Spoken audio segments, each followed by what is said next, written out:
Welcome to TV 999 బులెటిన్ల ముందుగా headlines.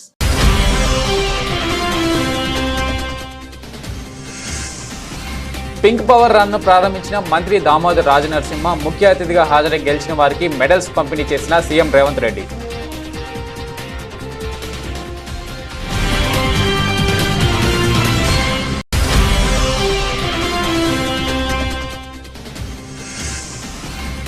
పేదలకు ఇళ్లు లేకుండా చేయడమే రేవంత్ రెడ్డి లక్ష్యమన్న బీఆర్ఎస్ ఎమ్మెల్యే హరీష్ రావు. బాధితుల పట్ల ప్రభుత్వం దారుణంగా వ్యవహరిస్తుందని విమర్శ.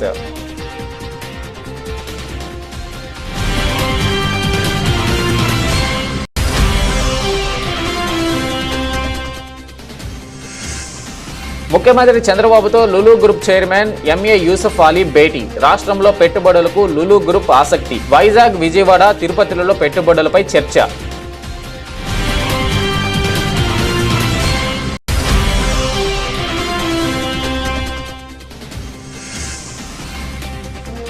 మూసీ హైడ్రా బాధితులకు అండగా బీఆర్ఎస్.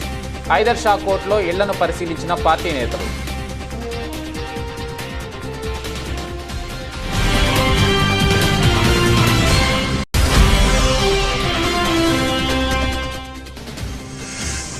బఫర్ జోన్ ఎఫ్టీఎల్ పరిధిలోని ఇళ్లను ఎప్పటికైనా తొలగించాల్సిందే. నిర్వాసితులను అన్ని విధాలుగా ఆదుకుంటామన్న Musi river front MD Dana Kishore.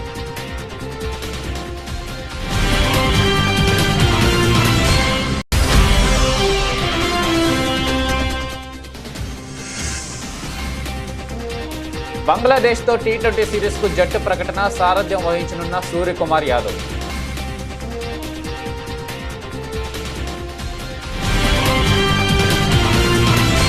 Breast క్యాన్సర్పై ప్రజల్లో అవగాహన కల్పించేందుకు ఉద్దేశించిన పింక్ పవర్ రన్ 2024ను మంత్రి దామోదర్ రాజనరసింహ ప్రారంభించారు. సుధారెడ్డి ఫౌండేషన్ ఆధ్వర్యంలో గచ్చిబౌలి స్టేడియంలో నిర్వహించిన ఈ మారథాన్ను వైద్య ఆరోగ్య మంత్రి జెండా ఊపి ప్రారంభించారు. ఒకేసారి 3K, 5K, 10K రన్ను నిర్వహించారు. ఈ కార్యక్రమానికి ముఖ్య అతిథిగా హాజరైన సీఎం రేవంత్ రెడ్డి పింక్ మారథాన్లో గెలిచిన వారికి మెడల్స్ పంపిణీ చేశారు. ఈ కార్యక్రమంలో సుమారు 5,000 మంది పాల్గొన్నారు. గిన్నిస్ బుక్ ఆఫ్ వరల్డ్ రికార్డ్స్లో స్థానం సంపాదించేందుకు ఈ కార్యక్రమాన్ని పెద్ద ఎత్తున ఏర్పాటు చేశారు.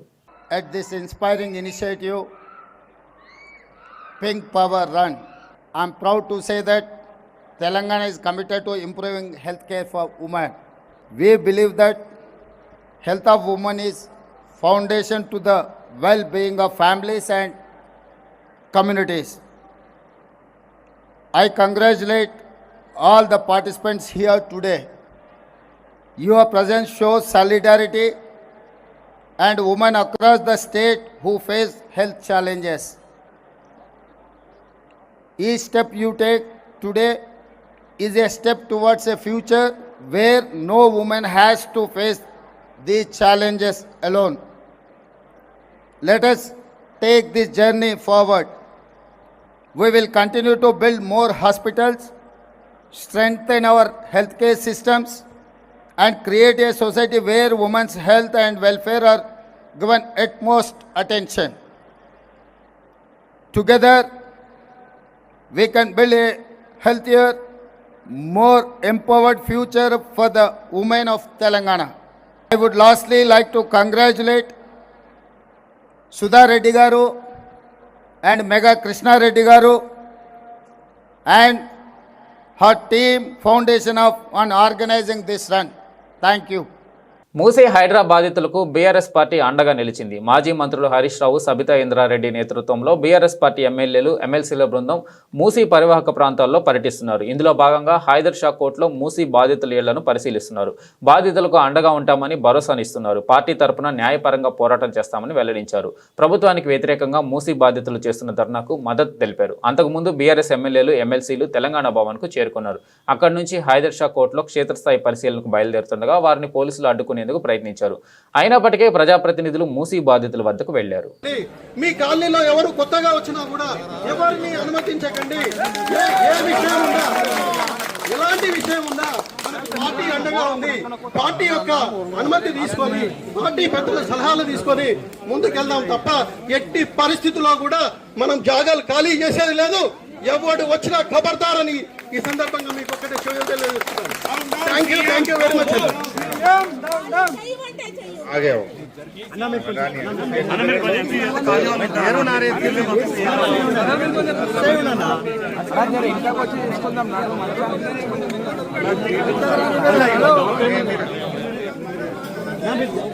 సార్ మేము మూసి బాధితులం సార్.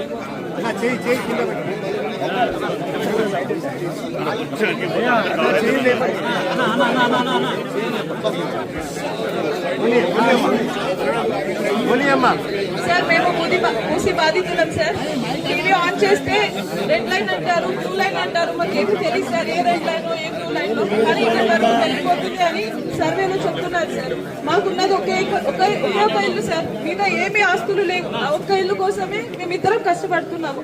మేము ఐటీ జాబ్ వాళ్ళం, మాకు ఎప్పుడు ఉద్యోగాలు ఉంటాయో తెలియదు, ఎప్పుడు వెళ్తాయో కూడా తెలియదు. ముఖ్యమంత్రి నారా చంద్రబాబు నాయుడుతో Lulu group international chairman Yusuff Ali భేటీ అయ్యారు. ఉండవల్లిలోని తన నివాసంలో మధ్యాహ్నం దాదాపు 2 గంటల పాటు ముఖ్యమంత్రితో లులు గ్రూప్ చైర్మన్ యూసఫ్ అలీ సమావేశమయ్యారు.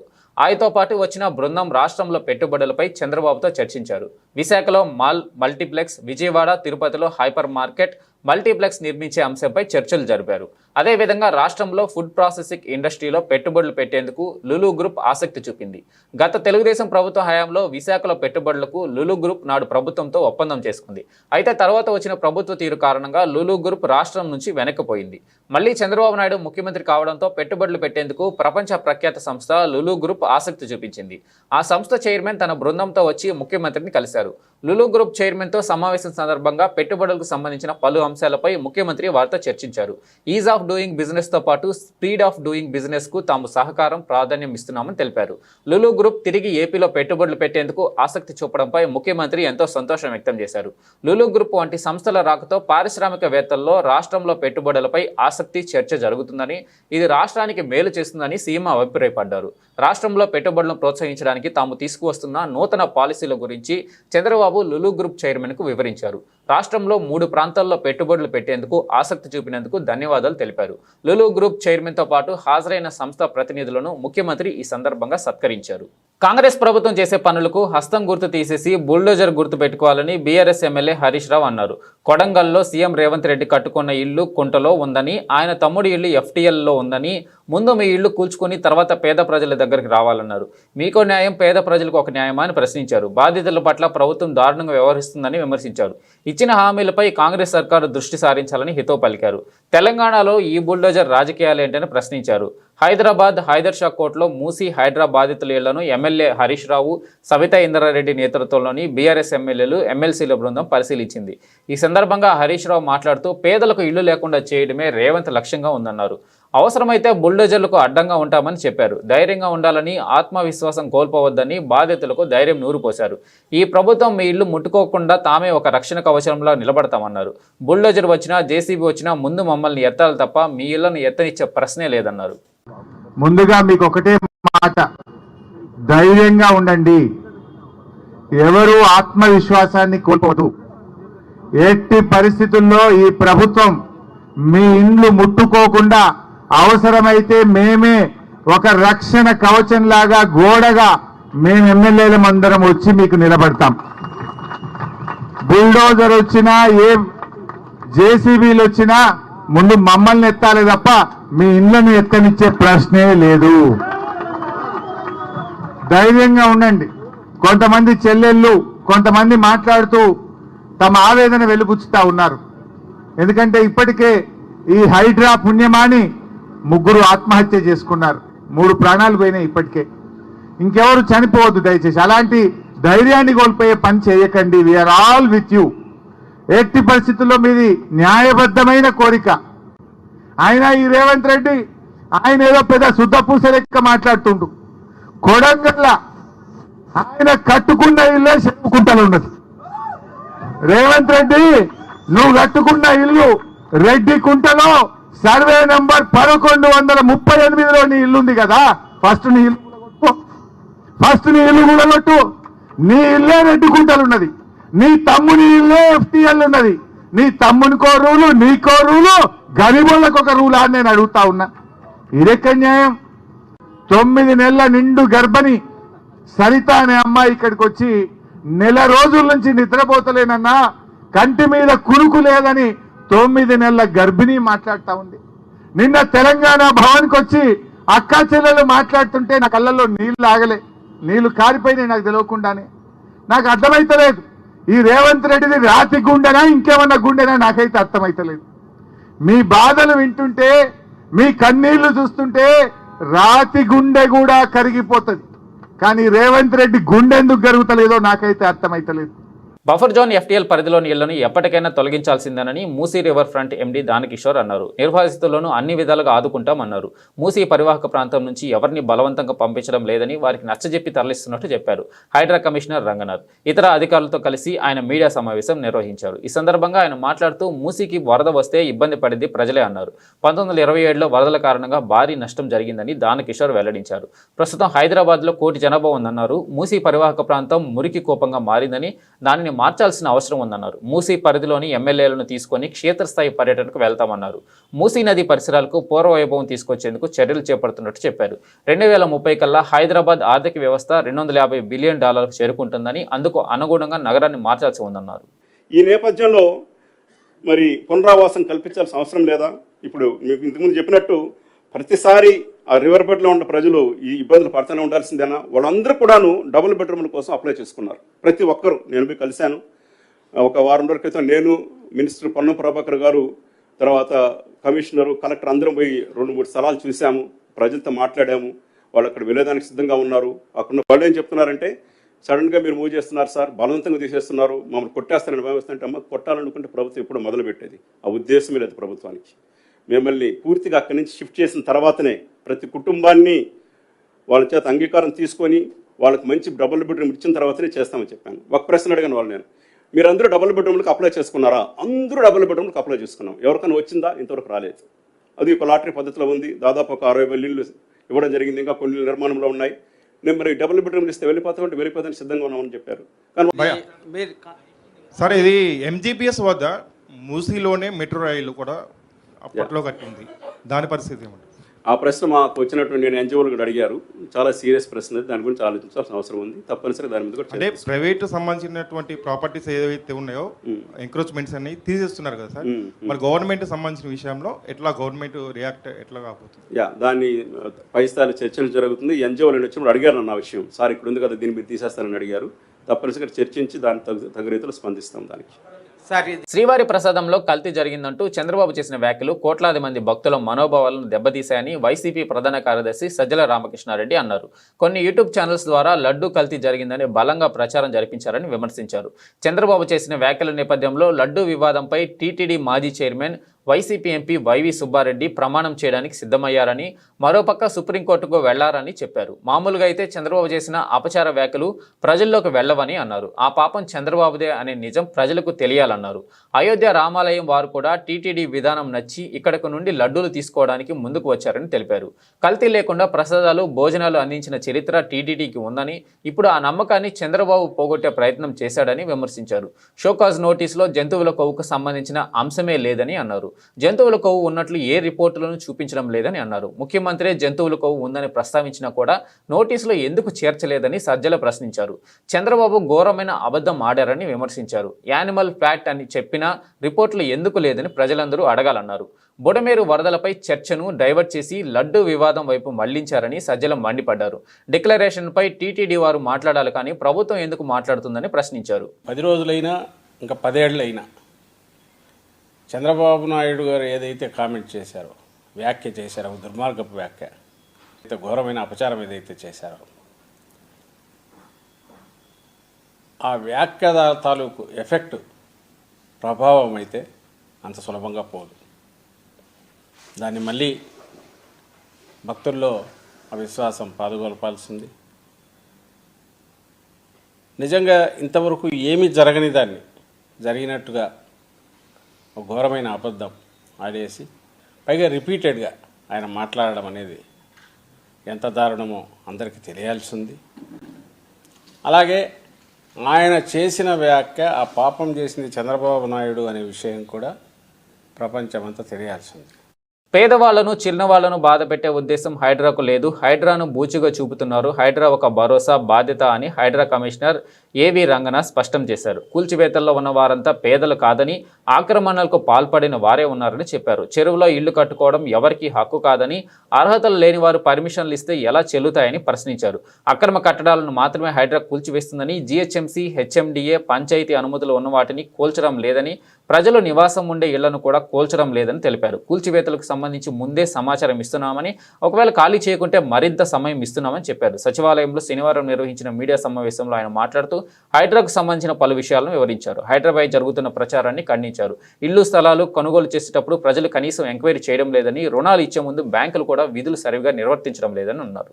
కానీ ఎవరో అక్కడ ఏమంటారు మాట్లాడేవాళ్ళు ఆ భయాన్ని చూపిస్తూ, ఆందోళన చూపిస్తూ హైడ్రా అనేది ఒక బూచిగా చూపించడం అనేది కూడా ఇదైంది. హైడ్రా అనేది ఒక బూచియో లేకపోతే ఒక ఇది ఇందాక చెప్తున్నట్టు ఒక గ్రే హౌన్స్ దాకా వెళ్ళి చేసేది కాదు. హైడ్రా అంటే ఒక భరోసా అనేది గుర్తుపెట్టుకోవాలి. ఈ వ్యవస్థల్ని ఇదంతా ఇది నుంచి వర్షాల నుంచి కాపాడటానికి ప్రయత్నం చేస్తున్నటువంటి ఒక ఇన్స్టిట్యూషన్గా తీసుకోవాలి. అంతేగాని దీన్ని బూచిగా ఒక రాక్షసిగా చూపిస్తే కనుక రేపు ముందు తరాలకి మన చెరువుల్ని కాపాడుకోలేము, మన పబ్లిక్ ల్యాండ్స్ కాపాడుకోలేము. ఎందుకంటే ఇట్లాంటి ప్రయత్నం దేశంలో ఎవరు చేయలేదు. కేవలం ప్రభుత్వం చేసినప్పుడు ఈ ప్రభుత్వం యొక్క ఒక మంచి సంకల్పంతో ఇది చేసినప్పుడు ముఖ్యమంత్రి గారు చాలా స్పష్టంగా చెప్పారు. దీన్ని మనం చాలా జాగ్రత్తగా నోటీసులు ఇవ్వాల్సిన అవసరం లేదు. వాటర్ బాడీస్లో కనుక స్ట్రక్చర్స్ ఉంటే కనుక నోటీసులు ఇవ్వాల్సిన అవసరం లేదు. అయినా కానీ కూడా వాళ్ళకి ముందుగా చెప్తున్నాం. చెప్పేసి వాళ్ళకి ముందుగా నోటీసులు ఇచ్చి వాళ్ళకి అందరికీ కూడా చాలా స్పష్టంగా క్లియర్గా చెప్తున్నాం, మీరు ఇదిగో ఇదని చెప్పి. అయినా ఇంకా కొంతమంది సీరియస్గా తీసుకోకపోతే ముఖ్యమంత్రి గారు మాకు చెప్పడం కూడా చాలా స్పష్టమైన ఆదేశాలు ఇచ్చారు. చిన్నవాళ్ళు, పేదవాళ్ళు, లోవర్ మిడిల్ సెగ్మెంట్ ఉంటే కనుక వాళ్ళు ఎవరికి కూడా మనకి సఫిషియెంట్ టైం ఇస్తాం. ఒకవేళ కనుక మనకి వాళ్ళు టైం ఇచ్చిన తర్వాత కూడా వాళ్ళు చేయలేదనుకోండి, ఇంకో 2 రోజులు ఇద్దాం, పోయేదేం లేదు. తప్పకుండా దాన్ని అంటే ఇప్పుడు మాడిఫైడ్ దీంట్లో కూడా వాళ్ళని ఆ చిన్నవాళ్ళు, పేదవాళ్ళు ఉంటే కనుక ఆ స్ట్రక్చర్స్ని ఎక్కడ కూడా మేము చేయము. అది వాళ్ళకి కావాల్సిన సఫిషియెంట్ టైం ఇస్తాం. సఫిషియెంట్ టైం ఇచ్చి వాళ్ళని వెకేట్ చేసుకునే దానికి కూడా వాళ్ళకి మేమంతా కూడా అక్కడ వాళ్ళకి ఆ పరిస్థితులు వచ్చేటటువంటిగా ఫెసిలిటేట్ చేస్తామని కూడా మేము చెప్తున్నాం. దయచేసి ఏంటంటే హైడ్రాని ఒక భయం కింద, ఒక బూచి కింద చూపించడం మానేయాలి. ఫస్ట్ దీనికి చాలా హైప్ ఇచ్చేసి రేపు హైడ్రా వస్తుంది, కూల్ చేస్తున్నారు, అది చేస్తున్నారు అనేది కాదు. హైడ్రా అనేది ఒక బాధ్యత, ఒక భరోసా అనేది మళ్ళీ ఒకసారి మీ అందరూ కూడా నేను చెప్పదలుచుకున్నాను.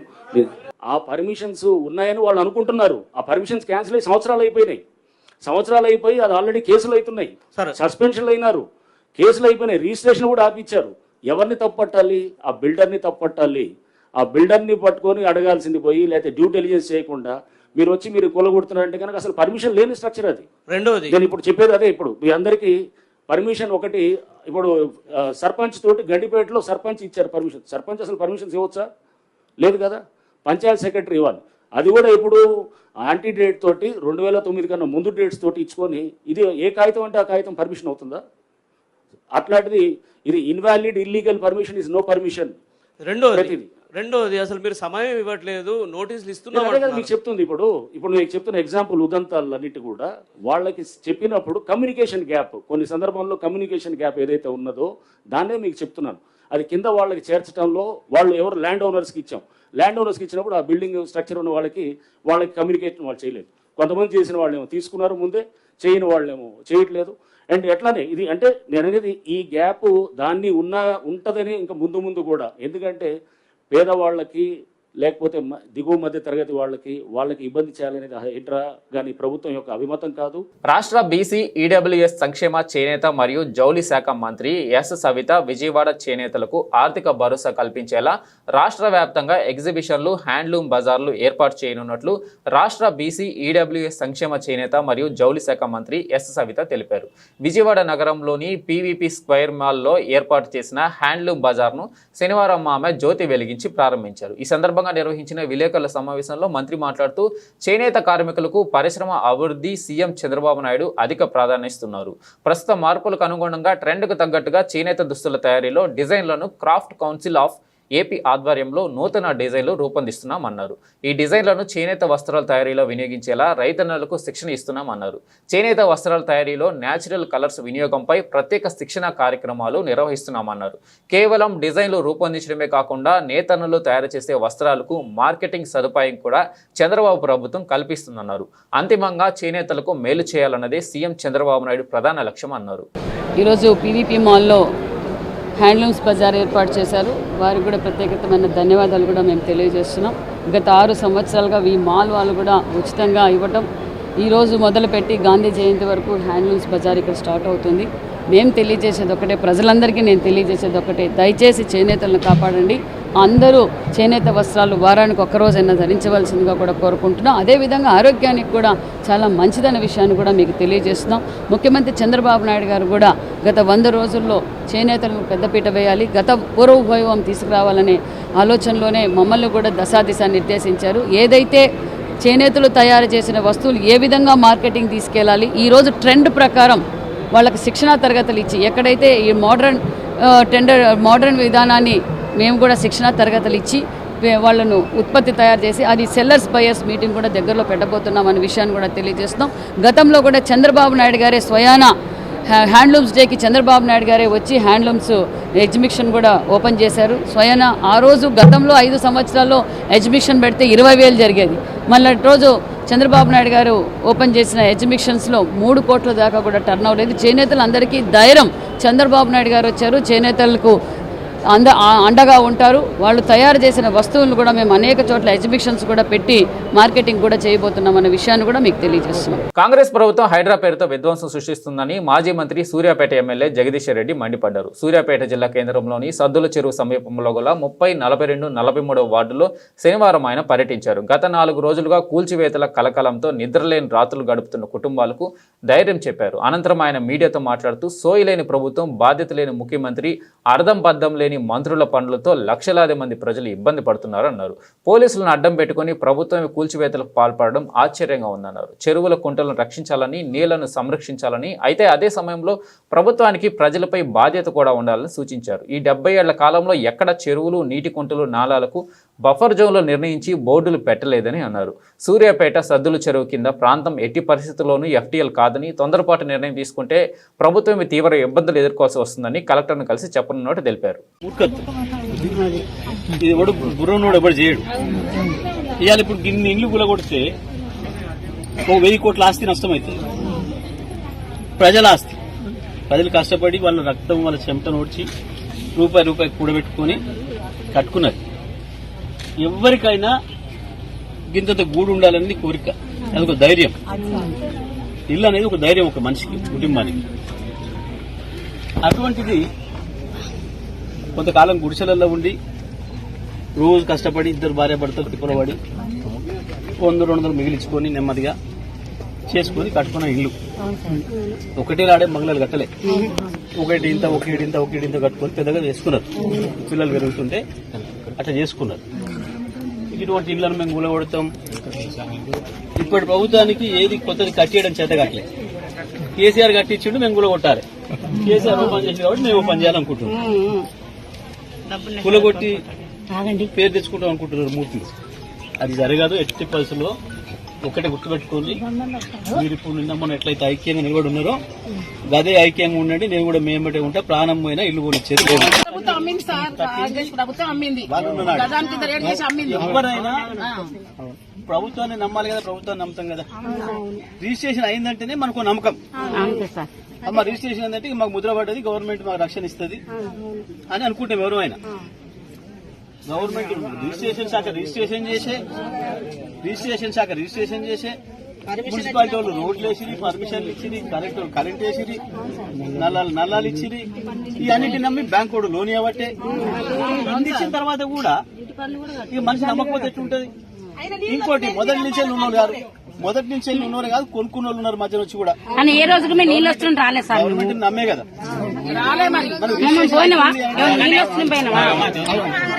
రిజిస్ట్రేషన్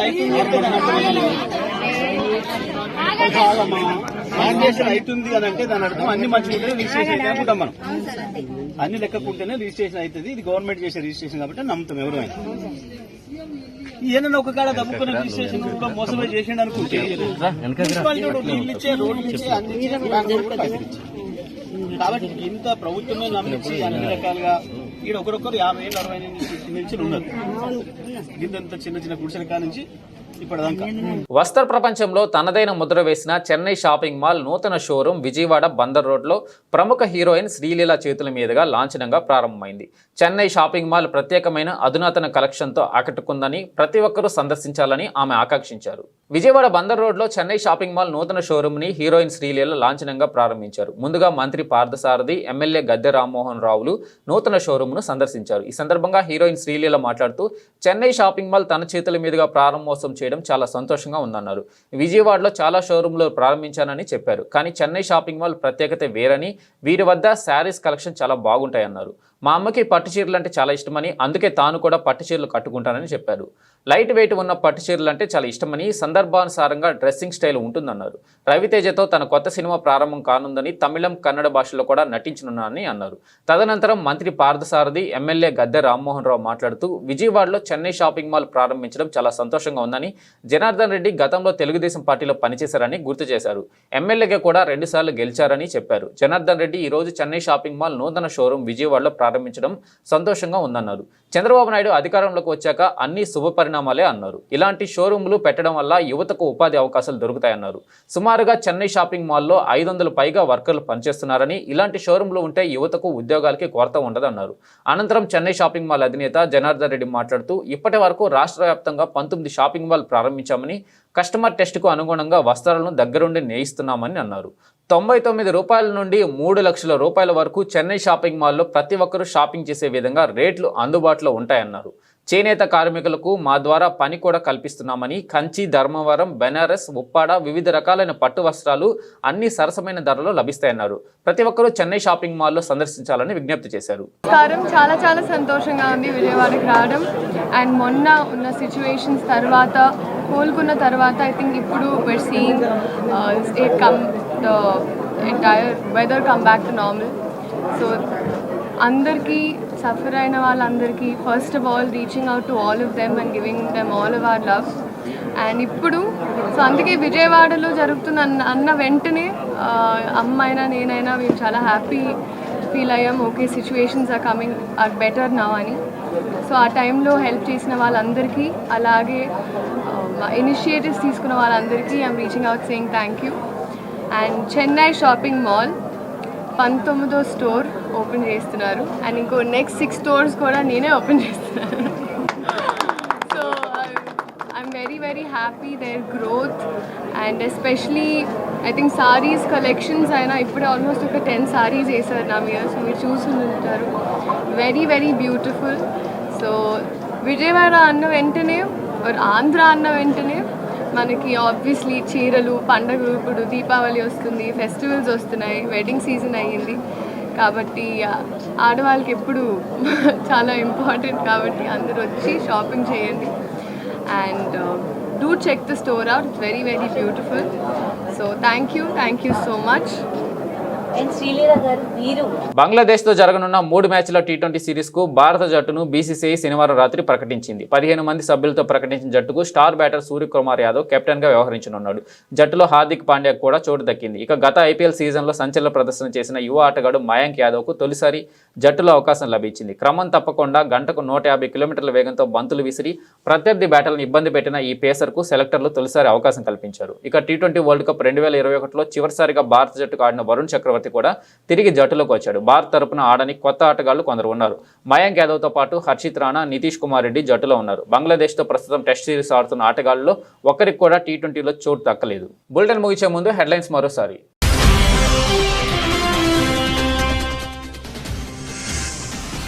పింక్ పవర్ రన్ ప్రారంభించిన మంత్రి దామోదర్ రాజనరసింహ ముఖ్య అతిథిగా హాజరై గెలిచిన వారికి మెడల్స్ పంపిణీ చేసిన సీఎం రేవంత్ రెడ్డి.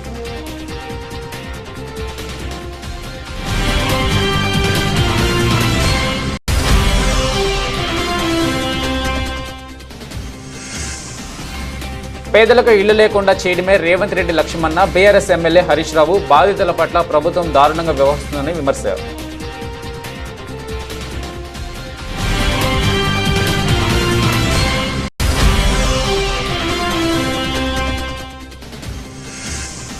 ముఖ్యమంత్రి చంద్రబాబుతో Lulu group chairman MA Yusuf Ali భేటీ. రాష్ట్రంలో పెట్టుబడులకు లులు గ్రూప్ ఆసక్తి. వైజాగ్, విజయవాడ, తిరుపతిలలో పెట్టుబడులపై చర్చ.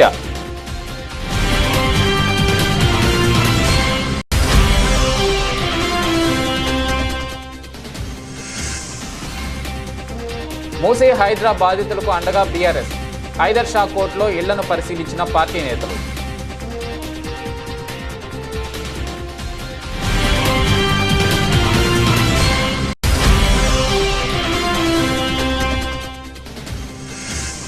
బఫర్ జోన్ ఎఫ్టీఎల్ పరిధిలోని ఇళ్లను ఎప్పటికైనా తొలగించాల్సిందే. నిర్వాసితులను అన్ని విధాలుగా ఆదుకుంటామన్న Musi river front MD Dana Kishore.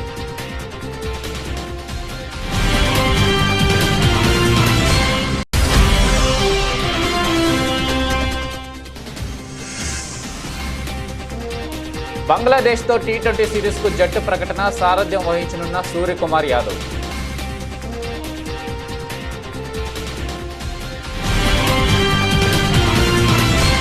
ఇవి బులెటిన్ అప్డేట్స్. చూస్తూనే ఉండండి అవర్ ఛానల్.